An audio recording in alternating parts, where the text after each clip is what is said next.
Okay, question number చూడండి. Question number first question కదా మనకి. క్వశ్చన్ చెప్పండి. Determine the AP whose third term is 5 and seventh term is 9. Okay, ఇదే question మనకి. Question చూడండి, మనకి కనిపిస్తుంది కదా మీకు.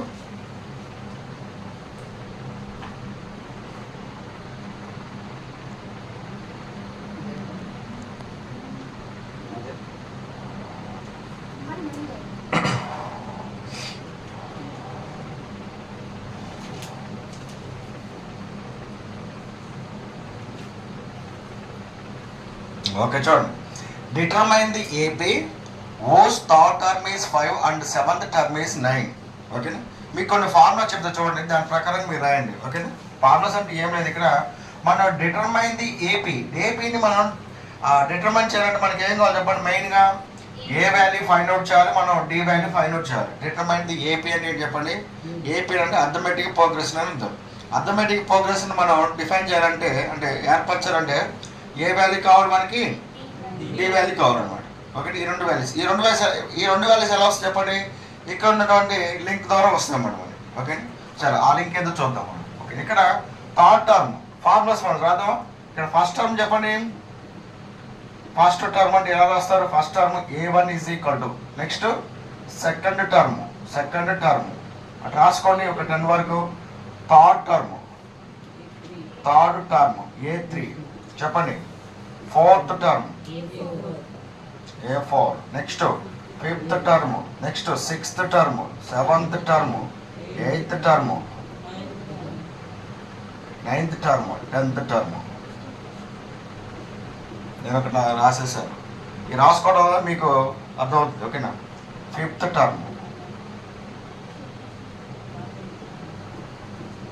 టర్మ్ ఫార్మర్స్ ఇవన్నీ. సిక్స్త్ టర్మ్, ఓకేనా, seventh term, next eighth term, next ninth term, next 10th term. ఏంట్రా 10th term.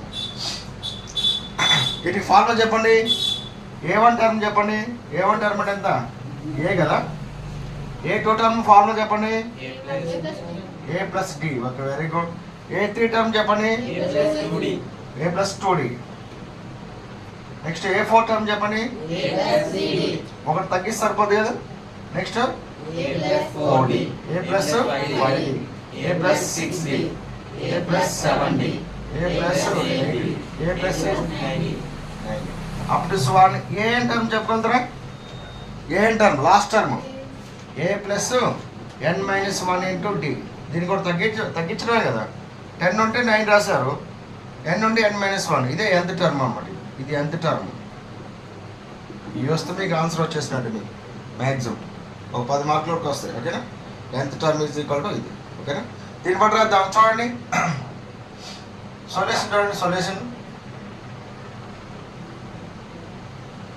Given the third term is 5 కదా. చూడండి, given the third term is 5 కదా. థర్డ్ టర్మ్ అంటే దేంతో చూపిస్తారు. థర్డ్ టర్మ్ దేంతో చూపిస్తారమ్మా. థర్డ్ టర్మ్ దేంతో సూచిస్తారు. A3 అంటే ఇక్కడ A3 ఈజ్ ఈక్వల్ టు 5 అన్నట్టు, అంతేనా. A3 ఈజ్ ఈక్వల్ టు 5 కదా. మరి ఇప్పుడు A3 చెప్పండి. A3 ఎలా రాస్తారు మళ్ళా. A3ని A+2D is equal to 5. So this is 1. అయిపోయిందా రాయటం. ఓకేనా, ఈ వాక్యం రాయటం వస్తుందా. థర్డ్ టర్మ్ ఈజ్ 5 అని చెప్తున్నారు. Third term is 5. Third term అంటే ఏంటన్నా. థర్డ్ టర్మ్ అంటే ఎంత. A3 ఈజ్ ఈక్వల్ టు 5 అని అర్థం. మరి A3 అంటే ఎంత. A3 ఎలా రాస్తారు. A+2D ఈజ్ ఈక్వల్ టు 5, అంతేనా. నెక్స్ట్ చెప్పండి. ఇచ్చిందండి. గివెన్ దట్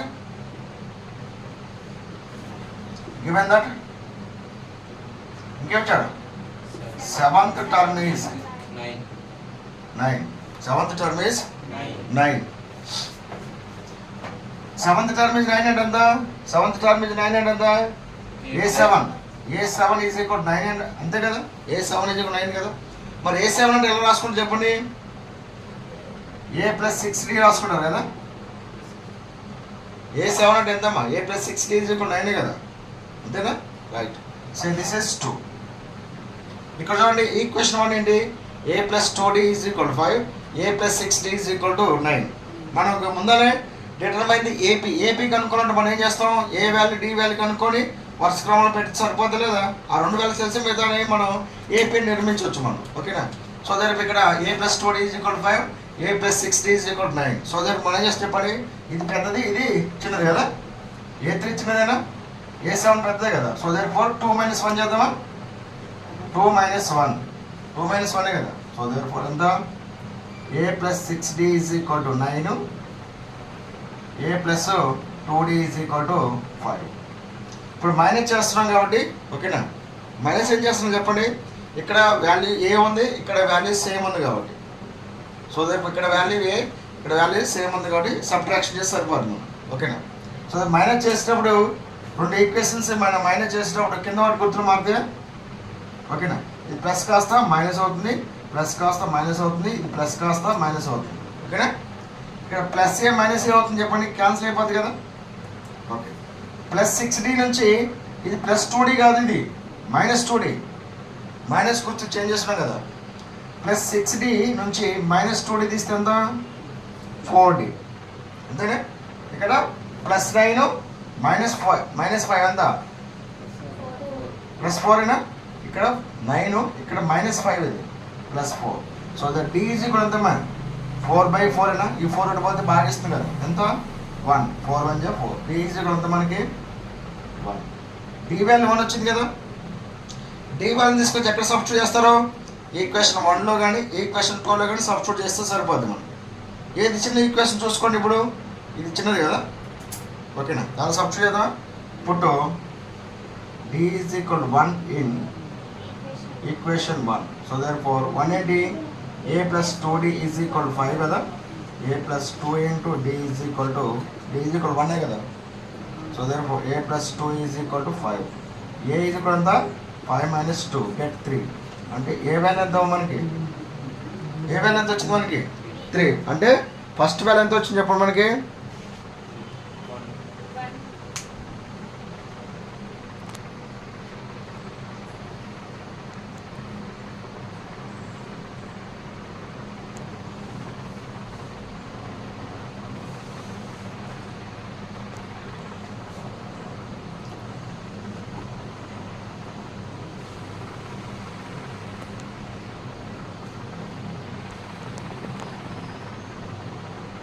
ఏ వాల్యూ ఎంత వచ్చింది మనకి, 3 వచ్చింది కదా.